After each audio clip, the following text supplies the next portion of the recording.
Di video kali ini kita akan menyederhanakan bentuk eksponensial logaritma natural. Kalau kita lihat soal nomor 3 dan 4 ini mirip ya, karena di sini ada kemudian dengan pangkat yang memuat logaritma natural. Kemudian soal nomor 5 sampai 7 juga mirip, karena di sini ada ln, sama-sama ada ln, kemudian di dalam fungsi logaritma natural itu ada ya.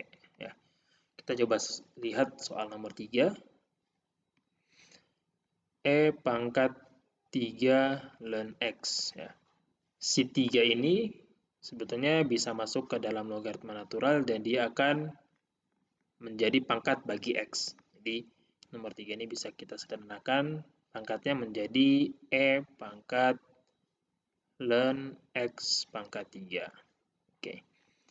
Ada sebuah sifat logaritma natural, sebut saja ini sifat 1, yang menyatakan bahwa pangkat ln A itu sama saja A.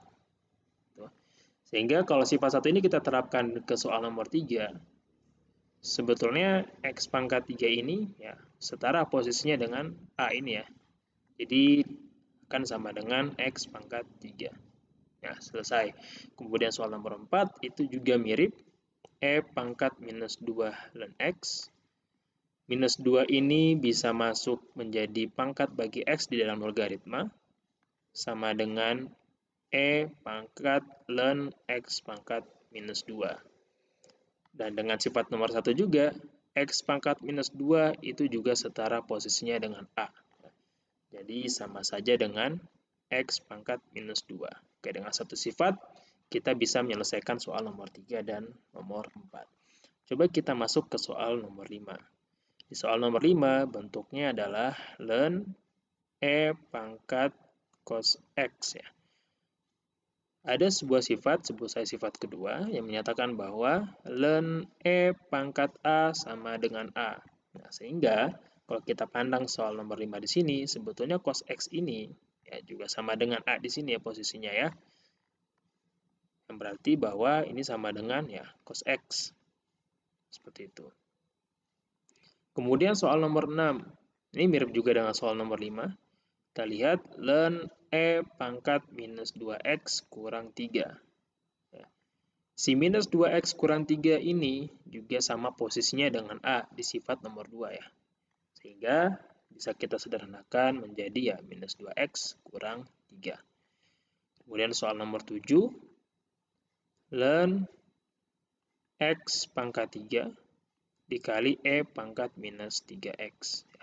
Ada sebuah sifat, sebut saja sifat 3, yang menyatakan bahwa ln A kali B itu sama dengan ln A ditambah dengan ln B. Nah, si X pangkat 3 di soal nomor 7 ini sebetulnya posisinya sama dengan A di sini ya. Oke.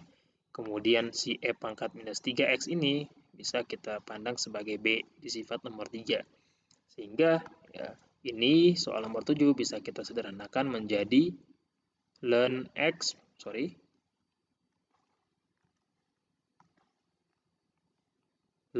pangkat 3 ditambah dengan ln pangkat minus 3X ya. Kenapa seperti ini? Karena ya tadi ini tuh A. Ya, seperti itu. Kemudian yang ini tuh adalah B-nya. Nah, selanjutnya kita sederhanakan lagi nih. Ln X pangkat 3 itu bisa jadi apa sih? Nah, ln X pangkat 3, 3-nya ini, si 3 yang ada di sini, bisa keluar dia sebagai koefisien bagi logaritma natural. Jadi akan sama dengan 3 ln X. Cukup seperti itu. Kemudian yang suku yang kedua, yang ln pangkat minus 3X di sini, kita bisa menggunakan sifat logaritma natural yang poin 2 ya, poin 2 di sini ya. Bahwasannya si minus 3X ini setara posisinya dengan A di sini ya. Jadi suku kedua ini sederhananya adalah minus 3X. Ya, jadi seperti itu. Jawabannya adalah 3 ln X kurang 3X ya. Tapi ini perhatikan bahwa ini di luar dari, bisa kita kurungkan aja biar si minus 3x itu berada di luar dari logaritma natural. Jadi seperti itu. Dengan 3 buah sifat di sini, 1 sampai 3 kita udah bisa menyelesaikan soal 3 sampai